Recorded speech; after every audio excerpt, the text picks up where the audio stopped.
জয় নিতাই, সবাইকে স্বাগত। সত্যের পথে সবাইকে নিয়ে যাওয়ার জন্যই আমরা হয়তো আজকে এইভাবে আপনাদের সামনে এসেছি। তো আমার একটা ভাই কিছু প্রশ্ন হয়তো করবে, যেটা স্বাভাবিক সবারই ভিতরে থাকে। তো সেই প্রশ্নগুলোর যথাযথ যতটা সম্ভব বলার চেষ্টা করব। তো বলো, তোমার কি প্রশ্ন থাকতে পারে?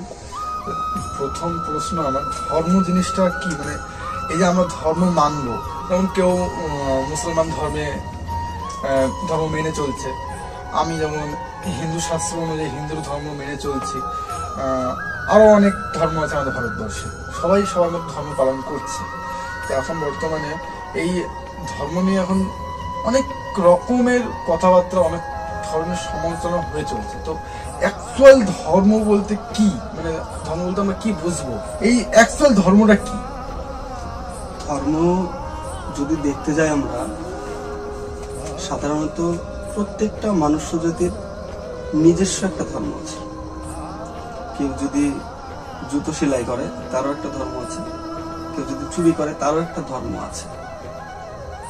কিন্তু ধর্মের সঠিক ব্যাখ্যা করতে গেলে যেটা মানুষকে সুসংবদ্ধভাবে, এমনকি শৃঙ্খলাবদ্ধ করার চেষ্টা করে, যেটা নৈতিক কিছু দিক আছে। যেমন যদি ভারতীয়দের মধ্যে যদি দেখতে যাই, এই ভারতবর্ষে যদি ধরি, এখানে কিছু ধর্মের দিক আছে। কিরকম ধর্মের দিক? যে ধর্মটা হচ্ছে মানুষের নিজস্ব চলাফেরার জন্য। ধর্ম মানে এই না যে আমাদেরকে এটা করতে হবে ওটা করতে হবে, বা ফোর্স করে কিছু হয় না। কাউকে যদি তুমি ফোর্স করতে যাও, ফোর্স করে কিছু হয় না।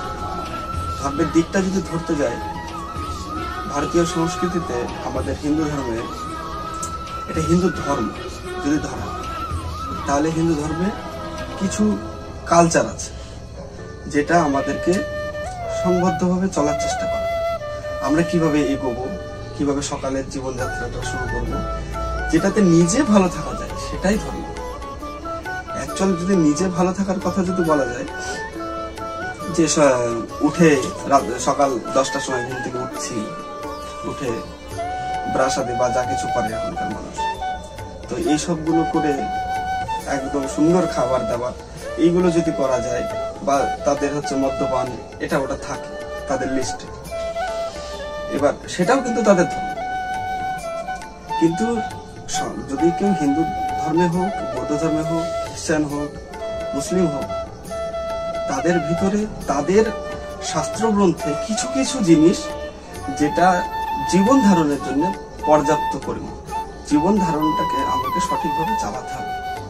আমি সকালবেলায় উঠবো, কি সূর্য প্রণাম করব, কি প্রণাম করব না, প্রণাম করলে কি হয় না করলে, এইগুলো বিস্তারিত পরে জানানো যাবে।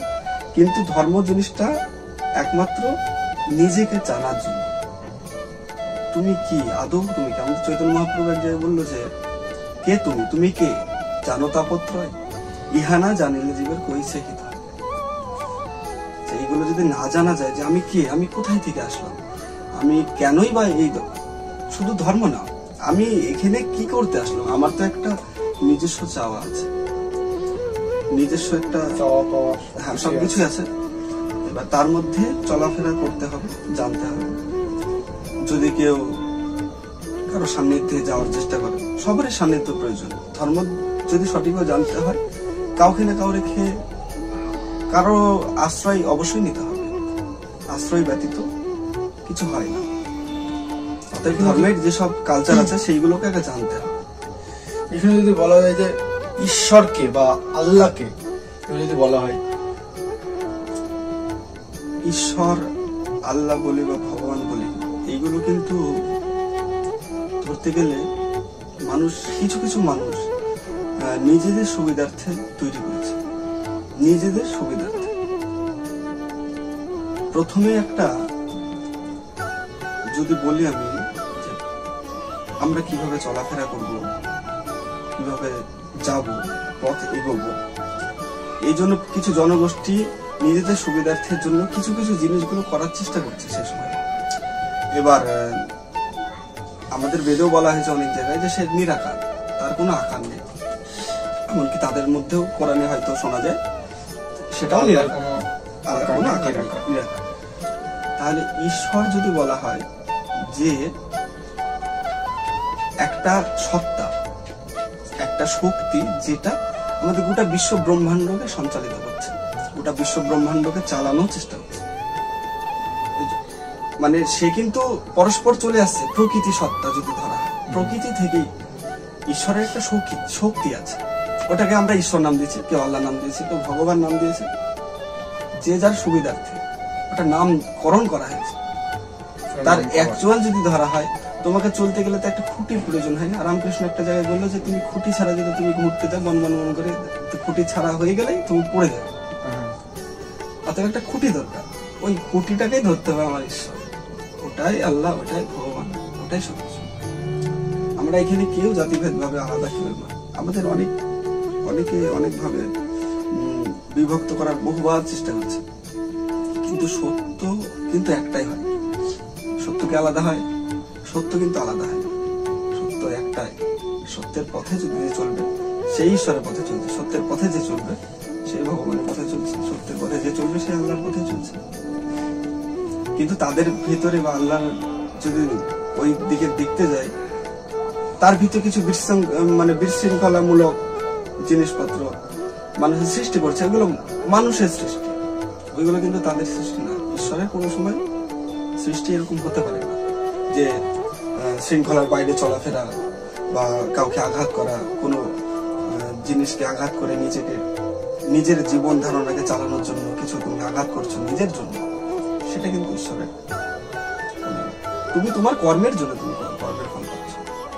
তুমি যদি কিছু পেয়ে থাকো তোমার বিশৃঙ্খলার জন্য, ওই যে ধর্ম ঘুরে ঘুরে আবার সেখানে আসে, হচ্ছে কথা। এবার কিন্তু আর একটা কথা, ধর্মের কিন্তু কোনো মূলগত কোনো ডিফারেন্স নাই। মূল ধর্মের কোনো মানে যে কোনো অর্থ হবে একক অর্থ, সেটা কিন্তু না। যেমন আমরা বলি হিন্দু ধর্ম, কেউ বলে শিখ ধর্ম, কেউ বলে বৌদ্ধ ধর্ম, কেউ বলে মুসলিম ধর্ম।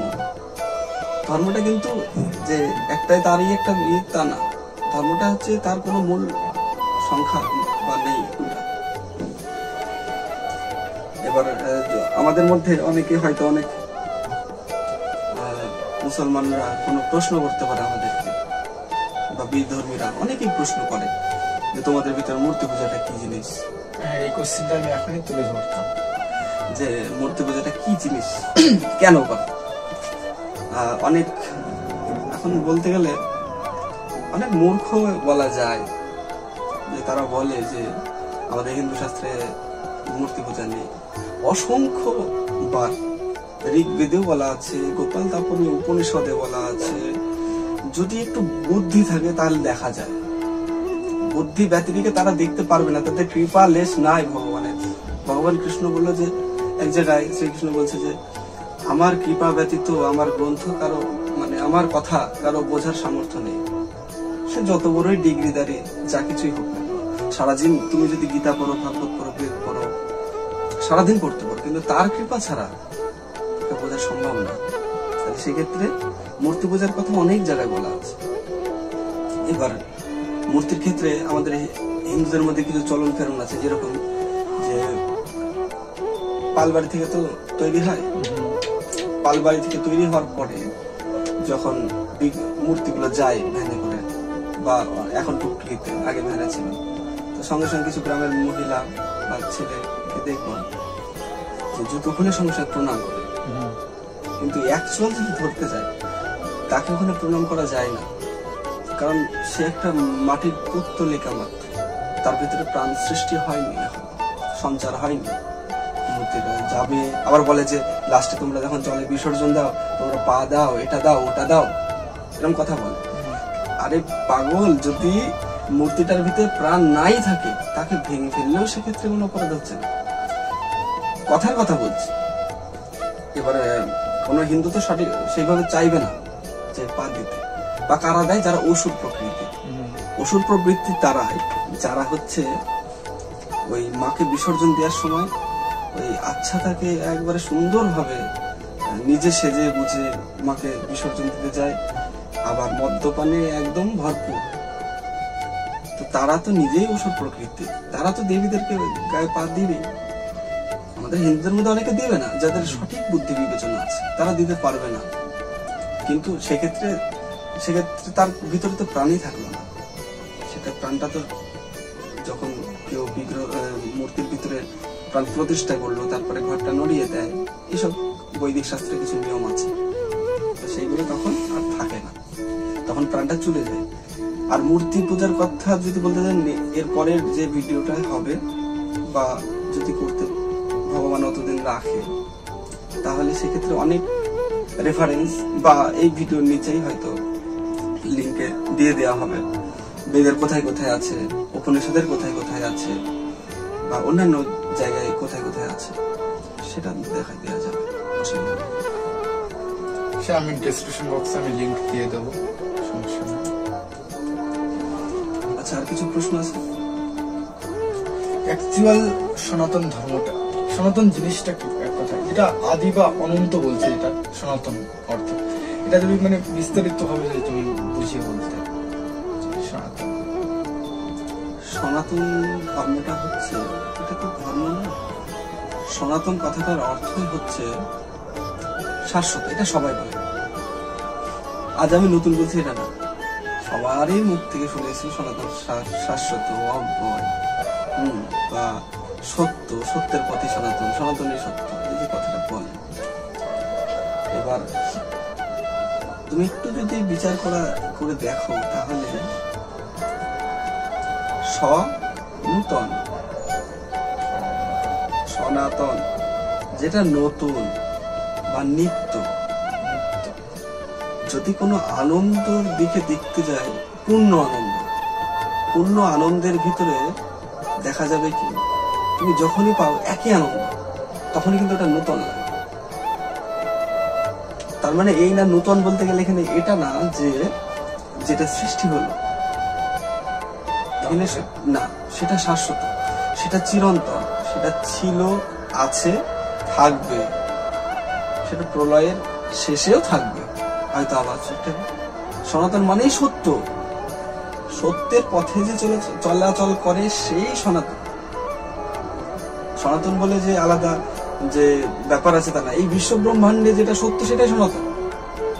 সেটা তুমি ইসলামের দিকে ধরতে পারো, যদি সত্যের পথে চলে তারা সনাতনের পথে চলছে। খ্রিস্টানদের মধ্যে দেখা যায় তারা যে সত্যের পথে চলছে, তাও সনাতনের পথে চলছে। আর সনাতনের কথা যদি বলা যায়, এক্ষেত্রে এখন তো ভিডিও বা যা কিছু হোক না কেন, এখন অ্যাভেলেবেল সব জায়গায়, সবকিছুতে অ্যাভেলেবেল পাওয়া যায়। কিন্তু উইকিপিডিয়া বলে একটা জিনিস আছে, যেটা গুগলে গিয়ে, উইকিপিডিয়াতে গিয়ে সেটা দেখা যায়। আমি বলবো না যে আমি সব বলতে পারবো বা আমি সব জানি, আমি কিন্তু কিছু জানি না। আমাদেরকে ভগবান পাঠিয়েছে শুধুমাত্র নিমিত্ত মাত্র, আমরা তো সেবা পূজা কাজেই ব্যস্ত।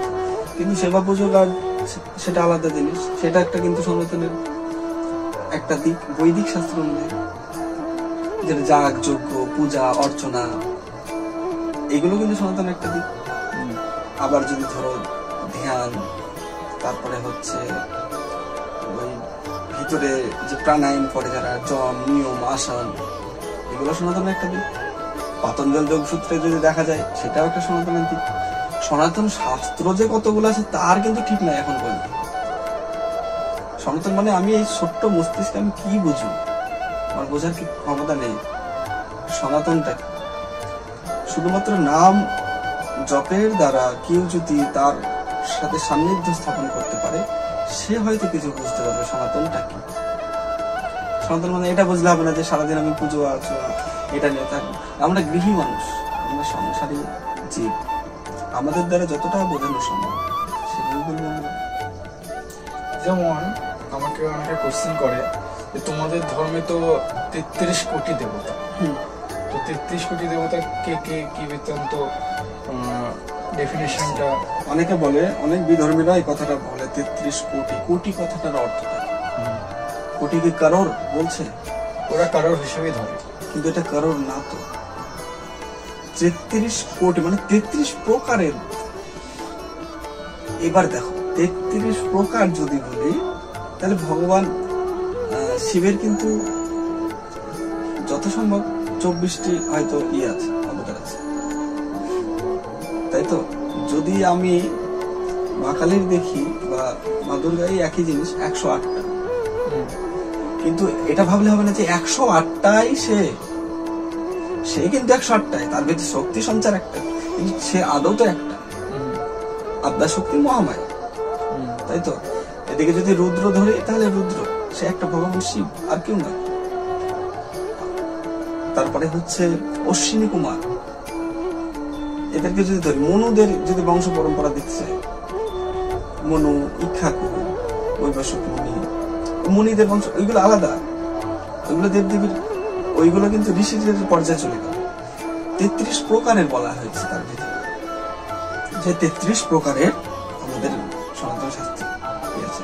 এবার দেখো, যা একটা জায়গায় বলছে যে ভগবান কৃষ্ণই হচ্ছে সেই গাছের গোড়া, বাদ বাকি সব শাখা উপশাখা। তাহলে বাদ বাকি যদি শাখা উপশাখা হয়ে যায়, তাহলে আমরা গাছের গোড়ায় যদি জল সিঞ্চন করি বা ঢালি, তাহলে কিন্তু সব উপশাখা শাখা উপশাখা চলে যাবে। এটা ভাবলে হবে না যে আমি ওখানে জল দিচ্ছি যে তারা পাবে না বা তাদেরকে আলাদাভাবে জল দিতে হবে, এটা কোনো পর্যায়ে না।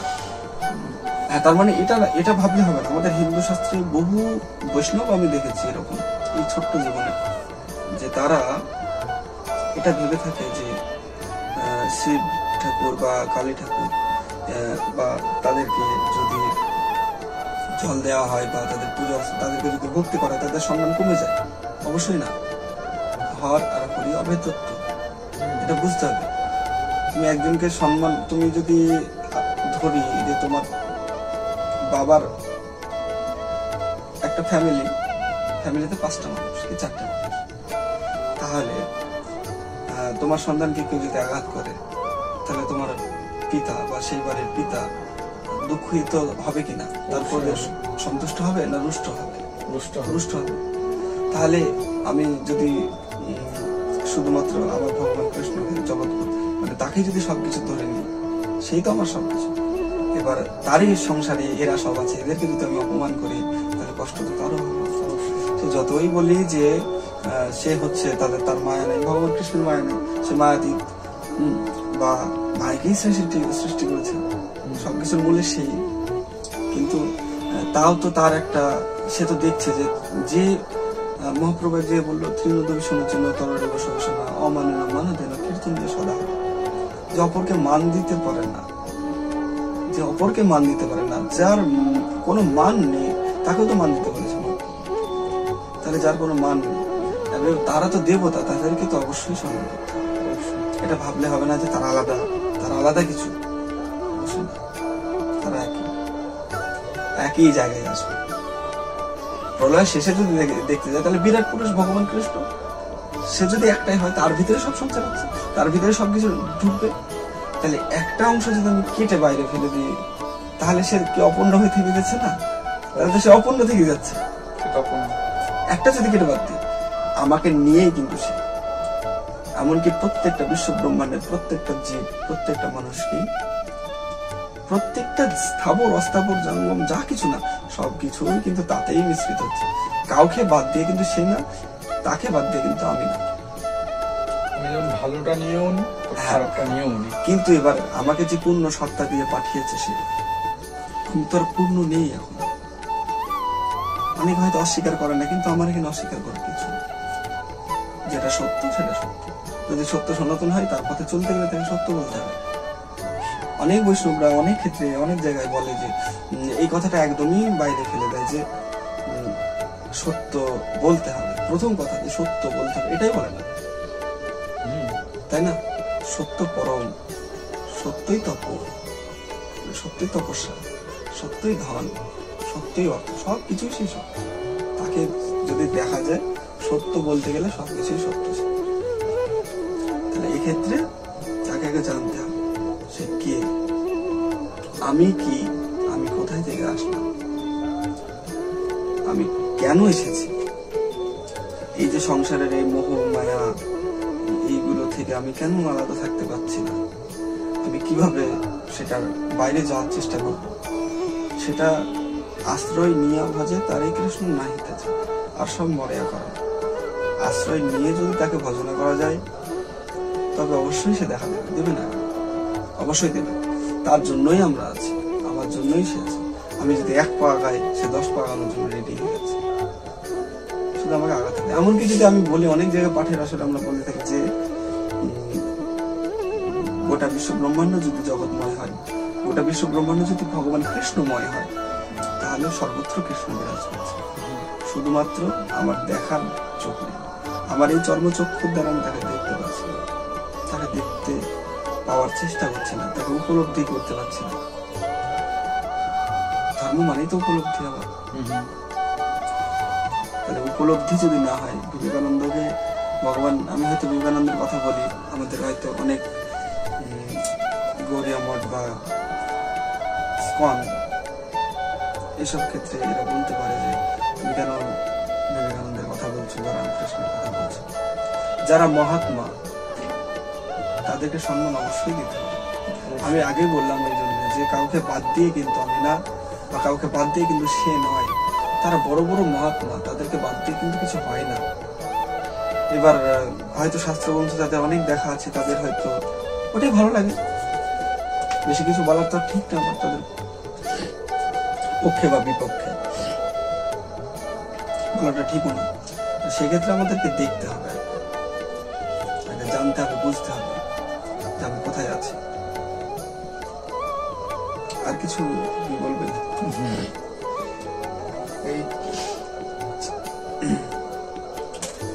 এই যে আমাদের ত্রিদেবের সৃষ্টি, যেটা আমরা জানি যে আদিকাল ব্রহ্ম, যেটা মানে সময়, এক কথায় কালচক্র, সেখান থেকে আমাদের প্রকৃতি মাতা দেবী দুর্গা, সেখান থেকে উৎপত্তি হয়েছে আমাদের ত্রিদেবের, তাই তো? তার মানে হিসেবে বলছে যে আমাদের মহাদেবের মাতা হচ্ছেন দেবী দুর্গা, ঠিক আছে? দেবী দুর্গা ধরলে হবে না তো, এটা দেবী দুর্গা ধরলে একদমই বোকামি হবে। যে কারণ আদি শক্তি যদি ধরা হয়, সমুদ্র মন্থনে আদি শক্তির উৎপত্তি হচ্ছে। যে সেক্ষেত্রে বলা হচ্ছে যে যখন ব্রহ্মার কাছে গেল, তখন ব্রহ্মা তাকে ফিরিয়ে দিল যে আমি তোমাকে ভার্যা রূপে নিতে পারবো না। যখন কৃষ্ণের কাছে গেল বা বিষ্ণুর কাছে গেল, তখন সে বলল আমি তোমাকে ভার্যা রূপে নিতে পারবো না। তখন সেটা করে কাছে গেল, তো সে বললো তখন যে দেখো যে আমি তোমাকে ভার্যা রূপে কিভাবে নেবো, তুমি আমার মাতা হও, তাই তো? দেখো এটা এই ক্ষেত্রেও কিন্তু জগৎকে একটা বড় কিছু জানানো, যে মা ছেলের সম্পর্ক হয় না। সেই জন্য ভগবান শিব ঠাকুর যখন এই কথা বললো, তখন বললো যে ঠিক আছে, আমি তোমাকে ভার্যা রূপে নিতে পারি, তুমি যদি 108 বার জন্ম মৃত্যু চক্র থেকে ঘুরে আসতে পারো, তাহলে আমাদের এই যে সম্পর্কটা এটা ছিঁড়ে যাবে, এটা থাকবে না। ওই কারণে ওই 108 বার ওইভাবে আসা তার কাছে, তার ভার্যা রূপের জন্য দিয়ে তারপরে তাকে ভার্যা রূপে স্থান দিল। আমাদের অনেক বৈষ্ণবদের মুখে বা অনেক গুরু গোসাইদের মুখে এই কথাগুলো শোনা যায়। এবার এখন তো অনলাইনে যুগ বা যা কিছু হচ্ছে, এবার সেক্ষেত্রে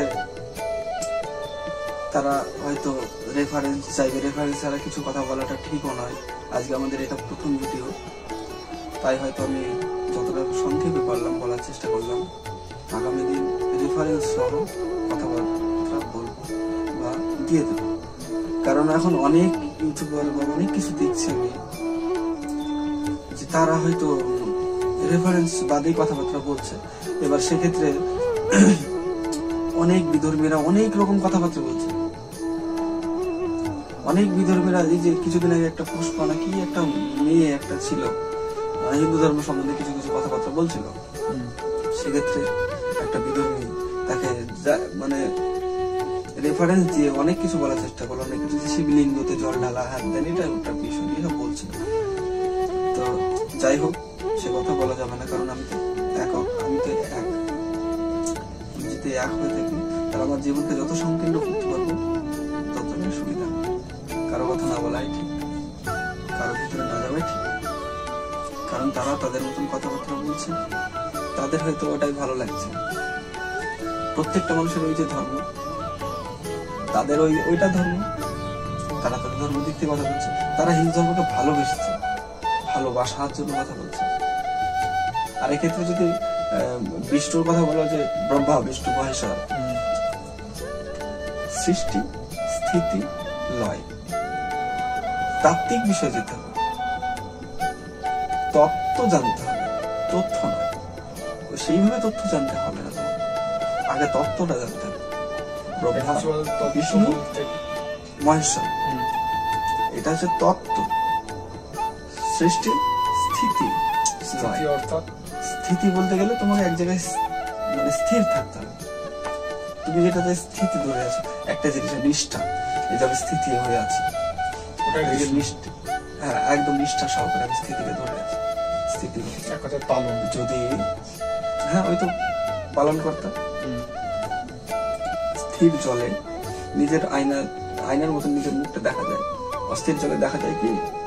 দেখা যায়, তবে অস্পষ্ট, দেখা যাবে না, দেখা গেলেও অস্পষ্ট। ওইটা স্থিতি, স্থির ভাবে থাকতে হবে। এবার ওই কারণে কিছু কিছু জায়গায় কিছু কিছু গ্রন্থে বলা আছে যে স্থিতিপ্রজ্ঞ, প্রজ্ঞাবান। তো সেক্ষেত্রে এই কথাগুলো চলে আসে। আমাদের হিন্দু ধর্ম দিক থেকে যদি ধরতে যাবে, এখন তো ওই জন্য অনেক ছেলে মেয়েদের মুখে একটা কথা সুন্দর ভাবে কথা শোনা যায় যে হিন্দু ধর্ম বলে কিছু নেই, এখন জানতে হবে আমি সনাতন, আমি সনাতন, আমি সনাতন।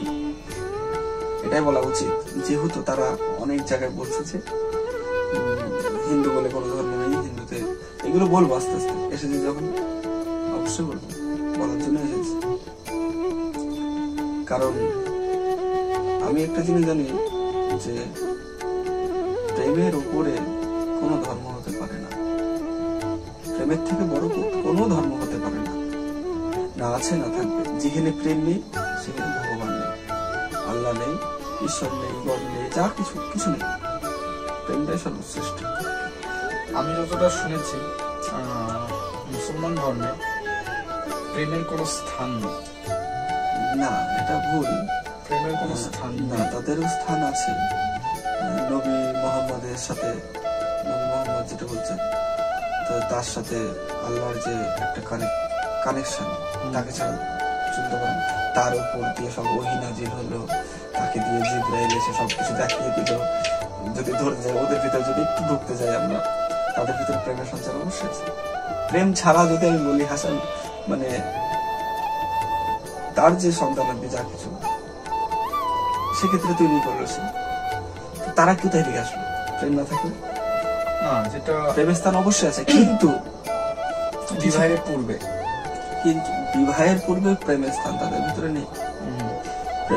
বিবাহের পরে যদি বিবাহের পূর্বে যদি তাদের প্রেমের স্থান ধরতে হয়, বিনা পর্দায় বা বেপর্দায় একটা নারী 8 জনকে, সম্ভবত আমি সঠিক বলতে চাচ্ছি না, হয়তো 8 জনকে বেপর্দা নারী দোজখে পাঠাতে পারে। তাহলে পর্দা ছাড়া তাদের যাওয়াই নিষেধ বাইরে, তাদের শাস্ত্র অনুযায়ী পর্দা ছাড়া তাদের বাইরে বেরোনোই নিষেধ। তাহলে বাইরে যদি না বেরোয় তাহলে প্রেম কোথায় দিকে আসছে? যদি ওদের একটা কালচার আছে যেটা অল্প বয়সে বিবাহ, যেটা নবী মোহাম্মদ অনেক মানে একটা জায়গায় করেছিল, তো ওই বিষয় নিয়ে অনেকে বিতর্ক করে। ওইসব বিষয়ে না যাওয়াই ঠিক। আমাদেরটা ধরে রাখতে হবে, তারাও আমাদের, আমরাও তাদের। কারণ তাদের ভিতরে কিছু নরমপন্থী মানুষ আছে, কট্টরপন্থী মানুষ আছে, আমাদের ভিতরেও আছে। এখন আরো তীব্র মাত্রায় দেখা যাচ্ছে।